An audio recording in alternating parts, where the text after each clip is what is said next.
Shalom, and welcome back to my channel. Before I get started, let me give a huge shout out to the foreign correspondent, Oddfella. Thank you for sharing the interview with me that you did. I'd also like to give a huge shout out to Umar, who is conducting the interview with Frank Warren in regards to Daniel Dubois.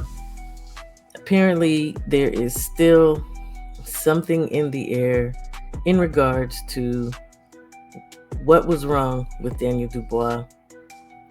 And, as you all know, Saturday, February 22nd, we had a great night of boxing. And Martin Bacoli stepped in to fight Joseph Parker for Daniel Dubois. All that we were told is that he was ill. So I will share a small portion of this interview of a upset but keeping it together Frank Warren. About Daniel Dubois, was being checked out by doctors, Saudi doctors. The British Border Control also checked him out. So let me tell you what there's all this bullshit that comes out and whatever. So the fact of the matter was, he's had it in a couple of fights where he gets problems with his throat just before the fight. Don't know what it is. Maybe he's going to see a specialist. Maybe he's got to have his tonsils out. I don't know. But he's had a couple of problems, and as a result of that, he had the same thing happening. It was dry out there, and he had a couple of late nights as well. He was struggling a bit. So what we did was we got a Saudi doctor. We asked seller people, can you get a doctor to go and see him? Because I thought maybe he'd get something for his throat, rest up overnight. Don't make any decisions. Let's see what happens overnight, and it'd be okay. And at that stage, everybody felt he was going to fight, and they prescribed some antihistamine and antibiotics for him. That's what was prescribed. So he got those, and when he got them, I said, "Don't take anything until we make sure that none of the ingredients of the medication are on the ban list." So we've done a VADA check, and not as a couple of people said, ask VADA. We didn't ask VADA or anything. Just you go online. VADA have got a list of bans. You type the drug, the drug in, and it tells you whether it's banned or not. So that's what we did, and we contacted the Border Control to make sure who are the officiators that officiate the events there, to ensure that we're not, we don't want to. God forbid if he did fight, that any of this stuff would come back as a positive test. On notifying the board, they then asked that their chief medical officer, Neil Scott, who is the chief medical officer of the Border Control, he went to Daniel's hotel to examine him himself. And he was feeling drowsy. And on examination, he found that he had painful swollen glands, bilateral tympanic membrane very bad inflammation. The diagnosis was a viral infection. He immediately said he's not fit to box, and he told him not to take any of the medication prescribed by the doctor. But he's the Border Control doctor, so he's examined him, and you're out. Daniel, up until then, wanted to fight, but it was deteriorating. His father didn't want him to fight.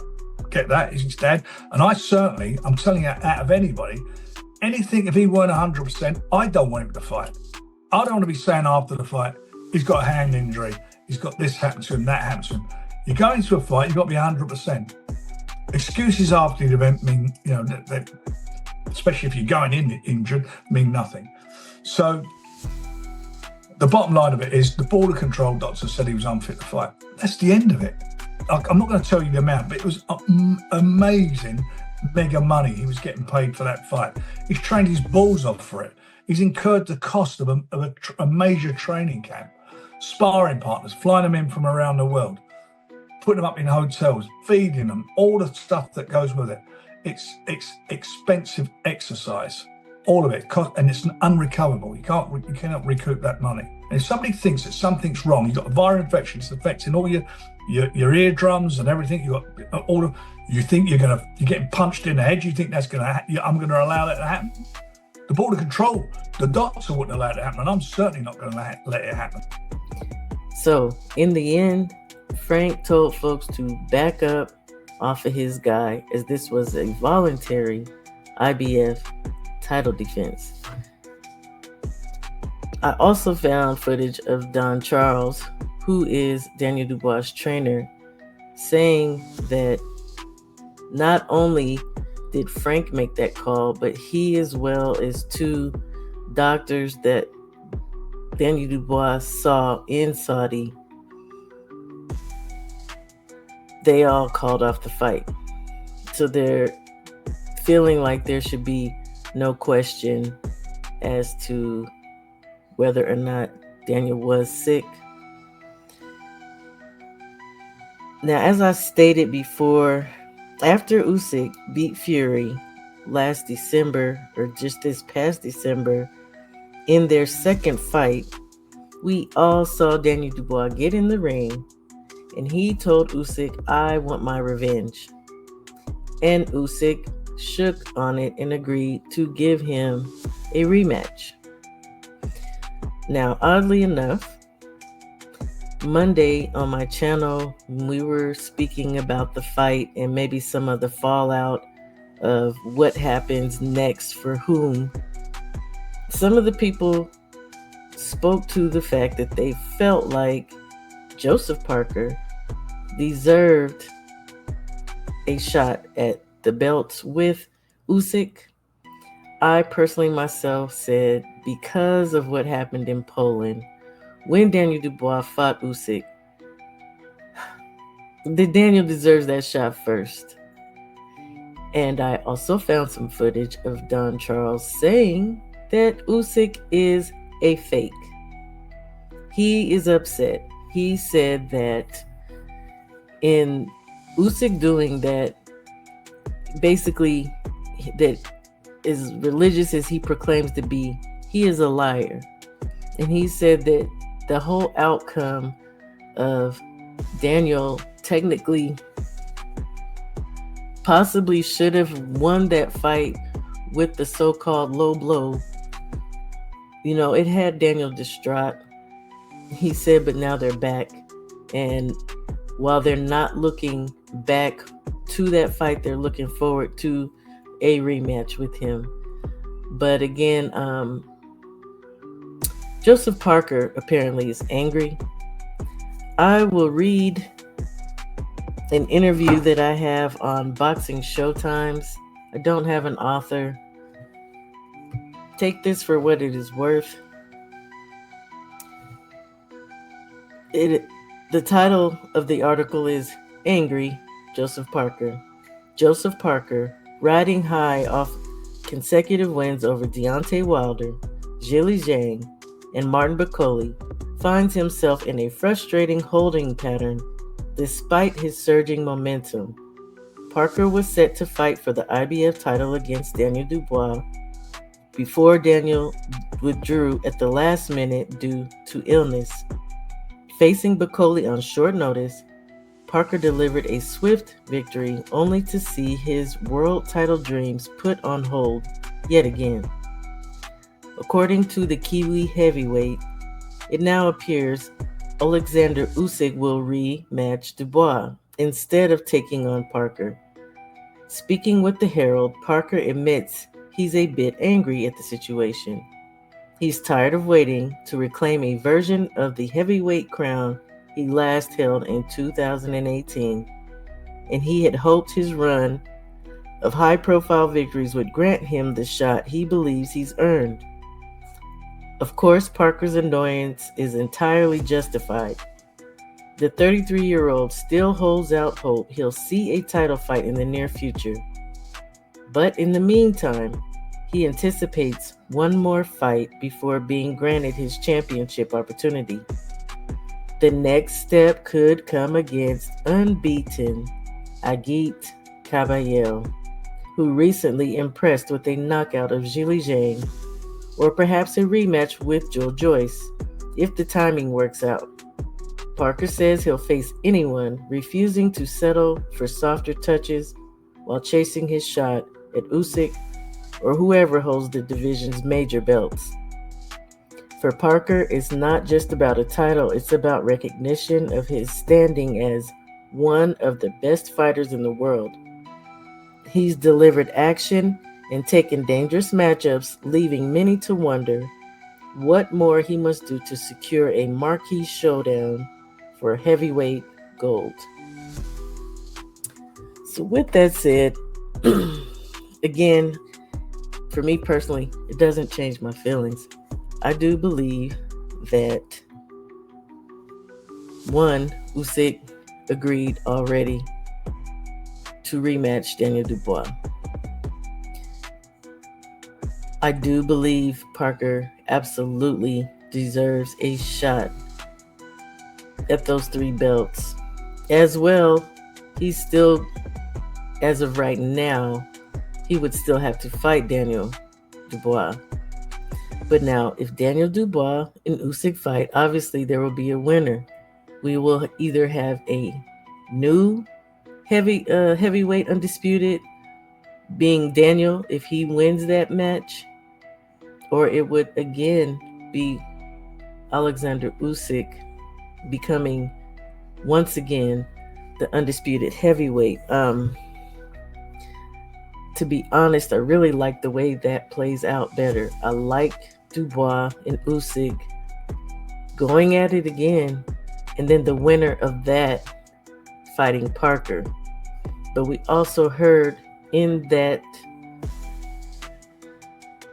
piece that I just wrote, in the piece that I just read, that they are trying to make Parker's next opponent Agit. And I believe I have expressed again and again that I think when it comes down to the heavyweight division and who the 2 top guys are, or very well just could be, it is going to be Daniel Dubois and Agit Cabello. So that's not to say that I don't believe Parker can not beat Agit, but I have Agit over Parker.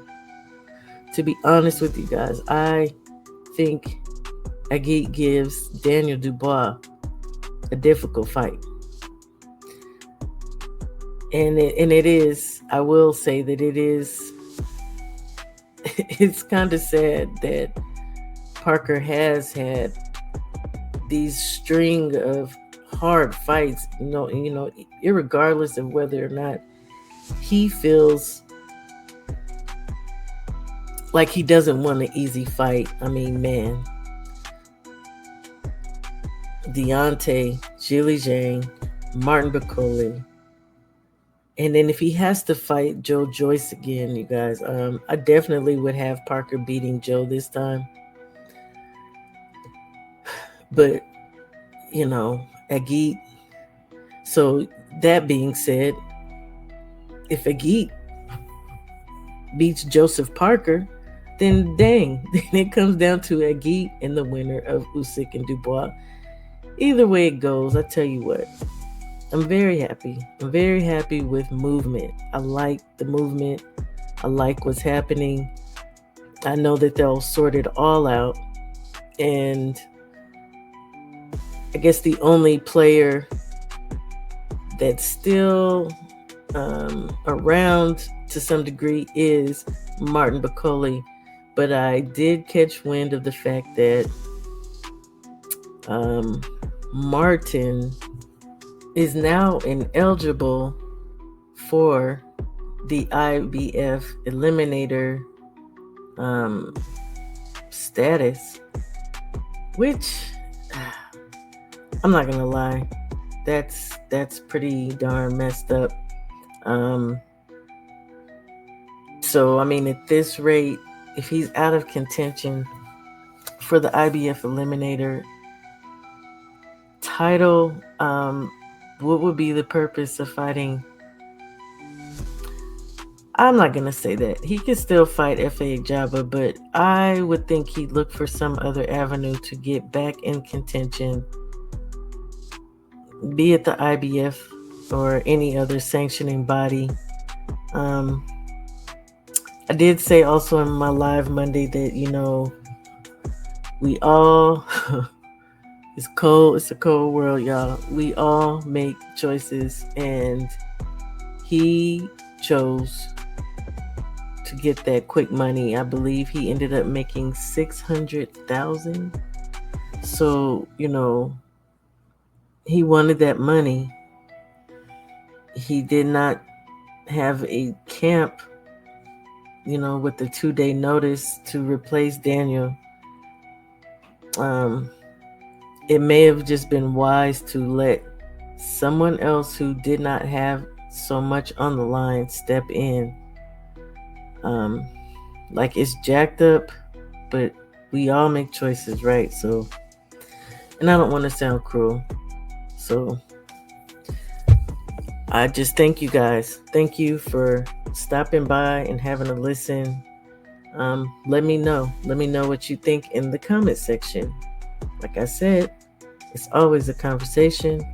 I will attempt to leave all of these videos, and I cannot leave the boxing Showtime article, but I will attempt to leave all the information I can in the description box below so you all can check it out for yourself, okay? Thank you for stopping by. Shalom and blessings to you and yours. It's official. The 2025 LDBC Meet and Greet in Las Vegas, Nevada, August 9th and 10th. Hosted by none other than 78 Sports TV, accompanied by many LDBC content creators you know and love. Come through and enjoy the LDBC Basketball Classic, where Team Voltron will take on LDBC Selects. Come on out and have a good time in a family atmosphere. Children are welcome. Get your tickets ASAP.